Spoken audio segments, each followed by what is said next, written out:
Do you like creating three-dimensional objects from blueprints and plans? Are you good working with your hands and using construction tools? Do you have an eye for detail and enjoy working with different kinds of building materials?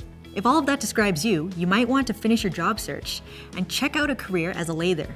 Lathers, also known as interior systems mechanics, install finished interior and exterior surfaces on newly constructed buildings. Those finishes can include drywall, metal, plastic, wood, stucco, or other materials. Lathers create openings or support structures for interior systems such as heating and ventilation, plumbing, and electrical. They also position and secure wall and ceiling coverings such as acoustic tiles, styrofoam, and wire mesh. We met with an interior systems mechanic working here in Alberta to help us cover the structure of this career. Hi, my name is Trey, and I'm a lather, commonly known as an interior system mechanic or a drywaller. Lathers install a variety of wall and ceiling systems as well as exterior finishes to bring a construction site to its completed state. For the most part, we work with steel stud walls, insulated and drywalled both sides. There are variations, but typically it comes down to what finish the architect wants. We typically work on industrial plants, commercial buildings, offices, or residential sites. Personally, this job was something I fell into. It's always caught my interest as it's something you're always learning and progressing at. It's never the same thing every day. So when I start my workday, the first thing is our safety. We can also begin to ask our foreman what he has planned for us to complete that day. We will then go on site, get all our materials and tools ready, perform the task. Some tasks will take a long period of time, but for the most part, it's something new every day. On a typical day, we will read blueprints and work with other trades to complete the project. We will install wood and metal wall systems to accommodate walls, ceilings, partitions, and possible architectural features.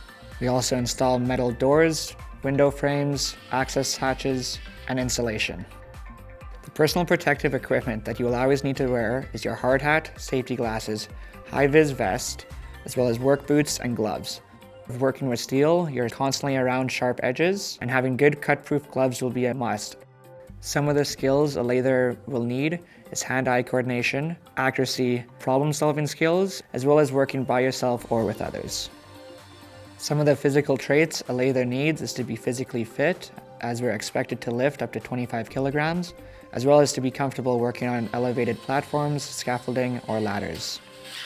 A lather's work environment can be a variety of things and change every day, from busy industrial sites to new construction while you're working outside on roofs.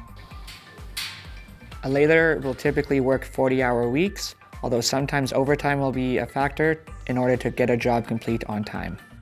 But you have to be willing to deal with all of Alberta's weather, including extreme cold in the winter and extreme heat in the summertime, usually without shade. Tools you'll be expected to use vary greatly. Power tools such as impact guns, drywall screw guns, grinders, chop saws, as well as an assortment of hand tools from clamps to snips and pliers. In order to work as a lather in Alberta, you should either be a registered apprentice or a certified Alberta tradesperson, or you can be self-employed. Most employers prefer high school graduates.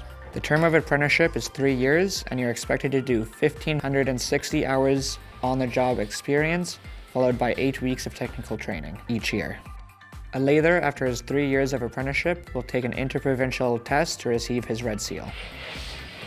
Some options for growth as a lather could be to make your way into the office as an estimator, project manager. I had gotten my Red Seal, and I'm now looking to get more into the office side of work. One of the most rewarding things when you look at a job site that you have once worked on is remembering what you had done there and the impact that you personally made. For someone getting into this trade, I'd say the most important thing is commitment. It's going to be challenges, but just stay on top of it. You're setting yourself up for a rewarding career in your future. This career needs hand-eye coordination, close attention to detail, and good problem-solving skills. And if you're comfortable working alone or as part of a team, then you're covered for a successful career as a lather. Take a look at the occupational profile on the ALICE website to learn more about this occupation, including training requirements and salary ranges. While you're there, check out some related occupations, including bricklayer, concrete finisher, and construction craft worker. Explore the possibilities. Go to alice.alberta.ca.